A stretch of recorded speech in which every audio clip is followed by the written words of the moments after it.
সময় এসেছে নতুন খবর দেওয়ার।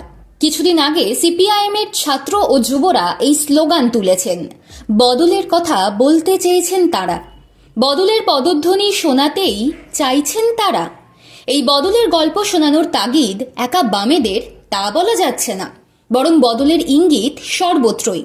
বাংলার কংগ্রেস যেমন নতুন খবর দেওয়ার পথে হাঁটার কথা শোনাতে চাইছে।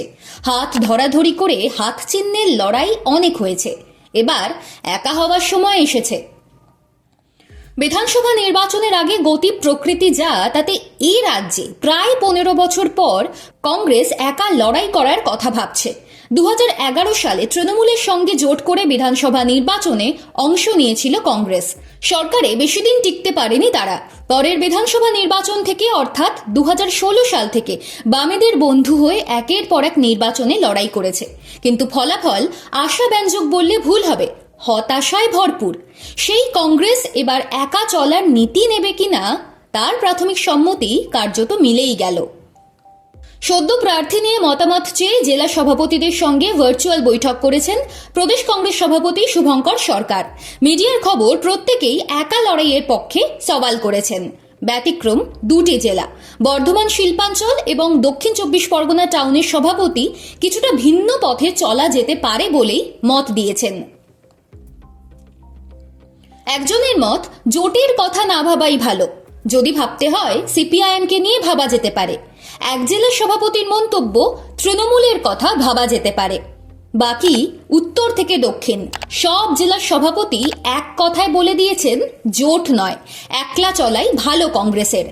দলের মত শুনে নেতৃত্বের অন্তত এইটুকু বিশ্বাস জন্মালো যে সিপিআইএম নির্ভরতা কমছে প্রদেশ কংগ্রেসের। শুভঙ্কর প্রদেশ কংগ্রেসের সভাপতি হওয়ার পর থেকে 294টি আসনে প্রার্থী দেওয়ার কথা ঘোষণা করে আসছেন। এখনো পর্যন্ত নিজের অবস্থান থেকে নড়েননি। আরও স্পষ্ট করে বললে, কেন্দ্রীয় নেতৃত্ব তাকে যা নির্দেশ দিয়েছে সেই মতো এগোতে চাইছেন। শুভঙ্কর কিন্তু সেই লক্ষ্যে যে খানিকটা এগিয়েওছেন, তৃণমূলের ঘর ভাঙাতেই তা খানিকটা পরিষ্কার। এই আবহে জেলা সভাপতিদের সঙ্গে বৈঠকের পর একলা লড়ার ভাবনায় তিনি যে আরও আত্মবিশ্বাসী হবেন তা আর বলার অপেক্ষা রাখে না। কেন একলা লড়ার দিকে এগোতে চাইছে কংগ্রেস? এই প্রশ্নের উত্তর প্রদেশ কংগ্রেসের কেউ কেউ বলে দিচ্ছেন। অনেকদিন পর বাংলার রাজনীতিতে কংগ্রেসকে তুলনামূলকভাবে গোছানো মনে হচ্ছে। নিজে একা পরীক্ষা না দিলে কখনো শক্তি বা দুর্বলতা কোনোটাই বোঝা যাবে না। শক্তি বাড়ানো বা দুর্বলতা মোছার প্রক্রিয়াও শুরু করা যাবে না। তাই সময় এসেছে বাংলায় নিজেদের মতো করেই লড়াই করার। বিধানসভা পিছু 3 জন করে প্রার্থীর নাম আগেই চেয়েছিলেন শুভঙ্কর। জেলা সভাপতিরা সেই তালিকা জমা দিয়েছেন, সেখান থেকে বেছে নেওয়া হবে প্রার্থীদের। কিন্তু কংগ্রেসের প্রার্থী হতে চেয়ে অনেকেই আগ্রহী। বিধান ভবনে দলের সদর দপ্তরে গিয়ে প্রার্থী হতে চেয়ে বায়োডাটা দিয়ে যাচ্ছেন অনেকেই। বিধানসভা নির্বাচনকে সামনে রেখে এআইসিসি নেতৃত্বকে কলকাতায় এনে 26-এর নির্বাচনের আগে বড় সমাবেশ করতে চাইছে প্রদেশ কংগ্রেস। তাতে কংগ্রেস সভাপতি মল্লিকার্জুন খার্গের আসার সম্ভাবনা অনেকটাই চূড়ান্ত। জেলার অধিকাংশ নেতারাই চাইছেন প্রিয়াঙ্কা গান্ধীকে আনা হোক। তা নিয়ে এআইসিসির কাছে তদবিরও শুরু হয়েছে।